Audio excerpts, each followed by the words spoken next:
నీకు ధర్మశాస్త్రం అంతా తెలిస్తే తెలొచ్చు, కానీ ధర్మశాస్త్రం ఏం చెప్తుందో చేర్చలేదు. దేనికి స్తోత్రం. ఈరోజు మందిరానికి వస్తున్నాము, కానీ వాక్యం ఏం చెబుతుందో అది చేయటం లేదు. యేసు ప్రభుని నమ్ముకున్నాము, రక్షణ పొందాం, బాప్తిసం పొందామని అనుకుంటున్నామే, కానీ ఇంకా ప్రభువు చిత్తాన్ని ఎరిగి ప్రభువు చెప్పినది మనం చేయట్లేదు.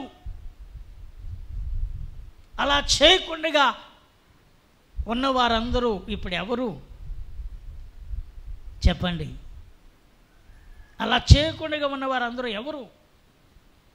అలా చేయని వారందరూ దేవుని రాజ్యానికి వారసులా? చెప్పాలి, వారసులేనా?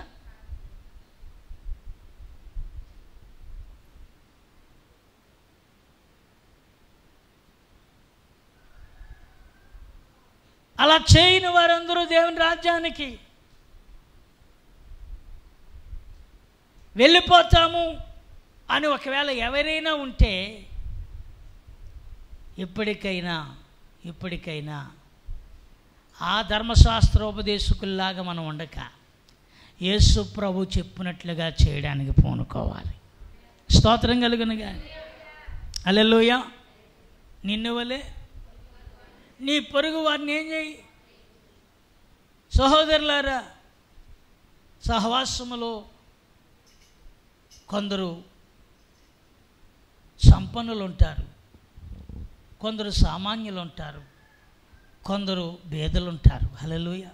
3 తెగలు: సంపన్నులు, సామాన్యులు,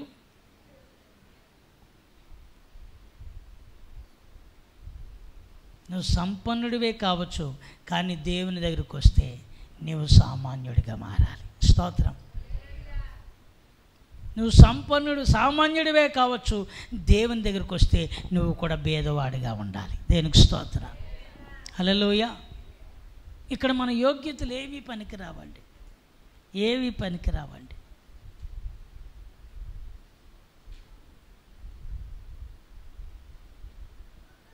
మనం ఎంతగా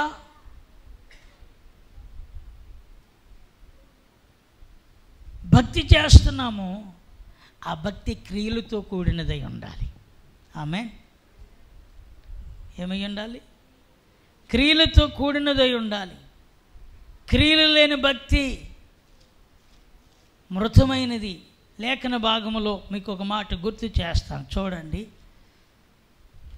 దేవుని యొక్క ప్రణాళికలో ఎంత ఉన్నతమైన ఏర్పాటు ఉందో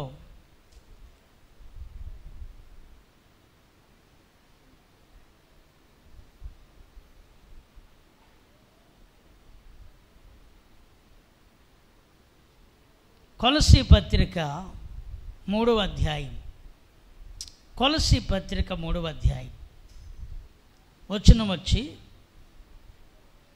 12 వాక్యము.